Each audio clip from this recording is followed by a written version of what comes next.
제기되는 또 한 가지 질문 항목이 있습니다. 오늘 하루 종일 인터넷 실검 1위를 기록을 했던 바로 그 문제에 함께 질문에 포함을 시켜서 입장 들어보도록 하죠. 여보세요. 예, 안녕하세요, 위원님. 안녕하세요. 예. 네, 유엔사가 공개한 영상을 보니까 북한군의 정전협정 위반은 객관적인 사실인 것 같고요. 근데 궁금한 게 이 북한 병사가 귀순을 해서 이 다른 북한군 병사들이 총격을 가하는 시점이 오후 3시 15분에서 17분 이 사이인데 우리 군 병사들이 이 그 부상을 입은 북한군 병사를 구출하는 시점은 3시 55분이더라고요. 네, 30분 정도 소요됐습니다. 예, 그러면 40분에 지금 그 시간이 이제 벌어지는 건데 왜 이런 현상이 벌어진 건가요? 당시에는 우선 현장 상황 통제가 우선이었다고 보여져요. 예. 분명히 북한군의 그 무장한 병사들이 인근에 배치되어 있는 상황이니까. 예. 일단 그 사주 경계라든가 또 만일에 있을지 모를 어떤 전투 대비. 예. 우리도 증원군이 갔거든요. 네. 대대에서 그 방탄복을 착용하고. 병력이 출동했기 때문에. 예. 이런 병력 통제. 예, 이런 부분들까지 다 그 한꺼번에 동시에 진행이 됐어야 되고 또 처음에는 병사 위치를 몰랐습니다. 네네. 그래서 결국은 TOD 열상 감시 장비까지 동원해서 찾아낸 거니까. 이런 저런 폭주하는 작전의 그 소요에 비추어봤을 때 시간이 소요는 불가피했다. 그러면 그렇게 봅니다. 그런 사정 한 가지. 그리고 또 영상을 보면 북한군 병사들이 총격을 가한 뒤에 바로 막사디로 사라져 버리던데 그 현장에 남아 있는 게 아니고 이 상황 그러니까 두 번째 이 두 가지를 종합을 하면 국내 정치권이나 이런 데서 왜 즉각 대응 사격을 하지 않았느냐라는 어떤 지적을 했는데 이게 애시당초 성립될 수 있는 지적이 아니었던 거 아닌가요? 우리가 이제 북한군의 이상 징후를 관찰한 거는 병사들이 뛰어올 때부터니까. 네. 그때부터 일단 영문을 몰랐을 겁니다. 네. 왜 뛰어오지? 그리고 차량이 출현한다는 건 생각지도 못했을 것이고. 예. 그래서 경계 소초에서 경계를 서둔 우리 병력들 같은 경우는 이건 상황 파악이 안 됐다고 봐야 됩니다. 그런데 갑자기 그 차에서 병사가 뛰어나와 남쪽으로 내려오고 네. 간발의 차이로 놓친 북한군 병사가 즉각 사격 태세를 취했어요. 예. 이건 눈 깜짝할 사이예요. 전혀 손을 쓸 수 있는 상황이 아니고 네. 그런 다음에 급히 다시 되돌아서 사라져 버렸기 때문에. 그러니까요. 예, 사격을 하고 싶어도 대상이 있고 목적이 있어야 하는 것이지. 아니, 예. 교전 수칙이 원래 그런 애 문제를 떠나서 바로 사라져 버리는데 어디다 대고 사격을 합니까? 그러니까 일각에서는 공중에다 대고 사격을 했어야 될 거 아니냐 이런 말까지 나오는데 예. 그건 정말 어리석은 겁니다. 아무 목적도 없는 사격을 할 수는 없는 거죠. 교전 수칙을 따질 것도 아닙니다. 이건. 알겠습니다. 아무튼 지금 정전협정 위반 사실은 이 영상을 통해서 확실하게 이제 확인이 됐다고 봐야 되는 것 아니겠습니까? 그렇습니다. 자, 그러면 저번에 이제 일전에 바로 이 문제로 저희하고 인터뷰를 할 때 유엔군 사령부 입장에서는 이걸 유엔 안보리로까지 끌고 가서 국제적으로 문제 삼고 테이블을 열어야 된다. 이런 전략까지 말씀을 해 주셨는데 자, 그럼 유엔사 말고 우리 정부가 할 수 있는 건 뭘까요? 우선 강력한 대북 성명을 발표해야죠. 네. 이거는 정전협정과 별개로 또 반인도주의 사건입니다. 네네. 인명을 살상하려고 했던 것이고. 예. 군사분계선 남쪽에다가 대고 한 것이기 때문에 이것은 병사를 보호할 책임이 있는 대한민국 정부가 정말 반인도주의에 대해서 강력히 규탄하는 그런 대북 성명을 발표해야 될 걸로 보는데 지금 정부로서는 참 어려운 입장일 거예요. 이제 평창올림픽이 넉 달도 안 남았는데 이 사건을 자칫 갈등의 소지로 키워가지고 그러지 않아도 위기 조짐이 보이면 지금 국가가 치명타를 입거든요. 이런 상황까지 관리해야 된다는 어려움은 이해합니다. 그래도 성명은 발표하고 유엔사의 합리적인 조치를 촉구하는 이런 어떤 활동을 해야 될 겁니다. 알겠습니다. 자, 그 문제는 그 정도로 가름을 하고요. 또 다른 문제가 하나 있습니다. 오늘 하루 종일 인터넷 실검 1위를 기록을 하신 거 알고 계시죠? 어제 이어서 이틀째입니다. 아, 그러세요? 자, 이국종 교수가 이 북한 병사의 몸 안에 기생충과 이 내장 상태에 또 위장에서 옥수수가 발견됐다. 이런 걸 이제 브리핑 한 데 대해서 의원님께서 이런 걸까지 공개하는 것은 인격의 테러다라고 규정을 한 데 대해서 이국종 교수가 오늘 공개 브리핑을 통해서 반박을 했고요. 이게 인터넷에서 하루 종일 논란이 됐는데 이때의 입장 그대로 고수하시는 겁니까? 우선 그 17일 날 제가 페북에 첫 게시물을 올린 데서부터 사건이 시작되는데요. 네. 거기서 이 병사의 몸에 어떤 결함이나 질병 상태에 대한 어떤 우리 사회의 잘못된 태도를 지적하면서 이거는 어떤 인간의 존엄성에 대한 어떤 그 테러다. 네. 이런 표현을 쓴 적이 있는데 거기서 주어가 네. 이국종 교수가 아니고 우리 사회 즉 정부기관이 깊숙이 네. 개입돼 있고 예. 또 분이 과도하게 간섭했으며 언론이 이걸 선정적으로 보도하는 등 일련의 이런 사태에 대해서 우리가라는 표현을 썼고요. 네. 그러니까 이국종 교수는 오히려 제가 그 입장에 대해서 의사가 나는 환자를 살리는 사람이라고 하소연까지 하고 있지 않느냐. 예. 이렇게 이국종 교수를 그렇게 직접적으로 공격하는 표현은 전혀 아니었어요. 그렇지 우리의 성찰과 반성을 촉구하는 글이었단 말입니다. 네. 그런데 갑자기 어제부터 뒤늦게 그 글이 제가 이국종 교수를 공격했다. 또 뭐 인격에 대한 테러범이라고 얘기했다. 네. 우선 그거는 사실이 아니죠. 그런데 이국종 교수께서 언론 보도가 이제 나가면서 본인 입장이 사실 좀 이런 공격에 대해 가지고 매우 곤혹스럽고 참담한 입장을 내시니까 네. 그렇다면은 제 입장을 이국종 교수께 좀 한번 자세히 밝혀드리는 게 책임감 있는 정치인 아니냐 해가지고 오늘 다시 입장을 냈습니다. 예. 예, 거기서 이국종 교수가 환자의 어떤 생명을 살리기 위해 최선을 다하는 결정적 의료 행위를 했고 네. 환자가 회복되는 데 대해 축하드리고 다만 이번에 총상과 전혀 무관한 네. 아까 말씀하신 참 입에 담기도 참 거북스러운 이런 내용들이 나온 것은 네. 환자의 이번 총상과는 전혀 관련이 없는 문제 아니냐. 근데 그것이 끄집어내게 된 이런 어떤 그 과정에 대해서는 저도 좀 유감을 표명하지 않을 수 없었다. 그런데 바로 그 부분과 관련해서 이국종 교수는 합참과 상의해서 결정한 것이다 이렇게 밝혔거든요. 그럼 이건 어떻게 받아들여야 되는 겁니까? 제가 제일 불합리하다고 생각하는 대목이 네. 처음부터 제가 문제를 지적했던 건 군의 과도한 간섭이었어요. 예. 국정원과 기무사 요원들이 수술실까지 들어갔습니다.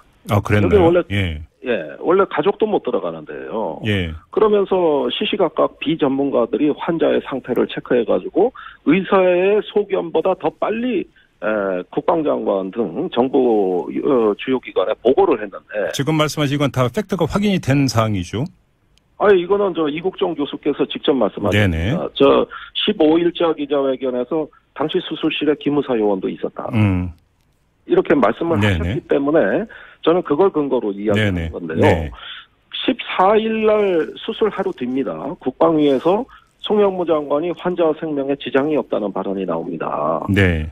그런데 성급한 판단이었거든요. 그럼 의사는 다른 의견을 갖고 있었는데 예. 왜 장관의 이런 답변이 나왔느냐. 예. 그것은 의사의 종합적 소견을 지켜볼 여유도 없이 군의 정보 라인을 통해서 보고를 받았기 때문 아니냐. 네. 그래서 15일 날 오히려 송영무 장관의 발언을 이국종 교수께서 반박하는 일이 벌어집니다. 네. 이렇게 군이 수술실까지 오고 또 지금 회복 중인 환자한테도 접근하고 이렇게 되니까 오죽하면 아주대병원 측에서 이렇게 외부에서 접촉을 하면은 추가 감염의 우려까지 있다. 예. 이건 환자한테 치명적이다 하면서 자제를 촉구하는 일까지 벌어졌어요. 예. 군의 과도한 간섭이죠. 그다음에 합동참모본부가 이 환자 상태를 판단하는 주체가 아니라 예. 병원이 주체가 돼야 됩니다. 그런데 왜 기자회견하는 것까지 감 나와라 배 나와라 또 환자 상태에 대해 제멋대로 판단하고 예. 이러면서 이 극심한 혼란을 초래한 것은 정부 특히 군의 과도한 간섭이라는데 저는 확신을 갖고 있습니다. 그러면 예를 들어서 지금 김종대 의원께서 보시기에는 굳이 브리핑 내용에 들어가지 않아도 되는 그런 내용까지 브리핑이 됐대는 합참에 어떤 영향이 많이 미쳤고 이 합참이 이런 판단을 내린 데에는 또 다른 의도가 있다 이렇게 보시는 겁니까?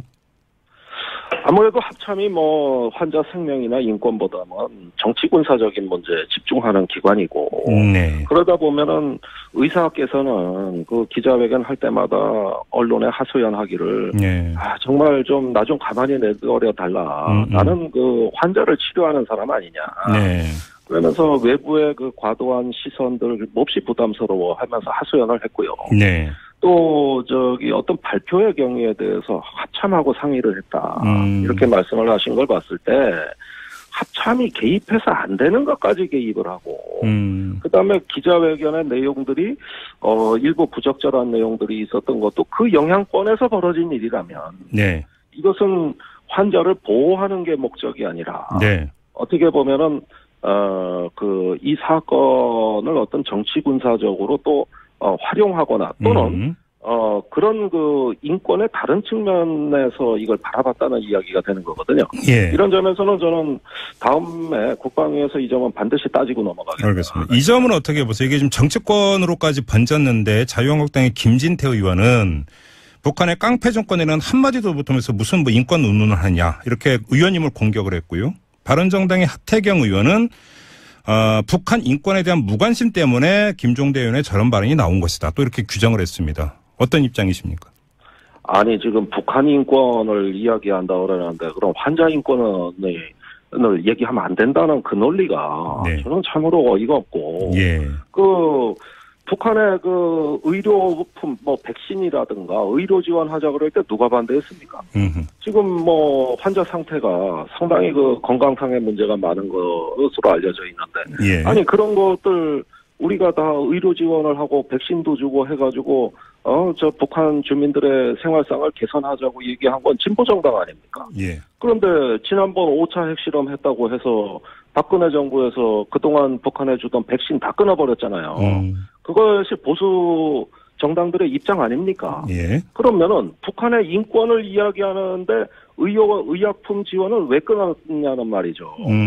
오히려 인권을 이야기하면 할수록 이런 건 더 지원해야 되는 거 아닙니까? 그런데 그걸 다 끊어버린 정권이 예. 이제 와서 북한 인권에 대해서 말할 자격이 없다.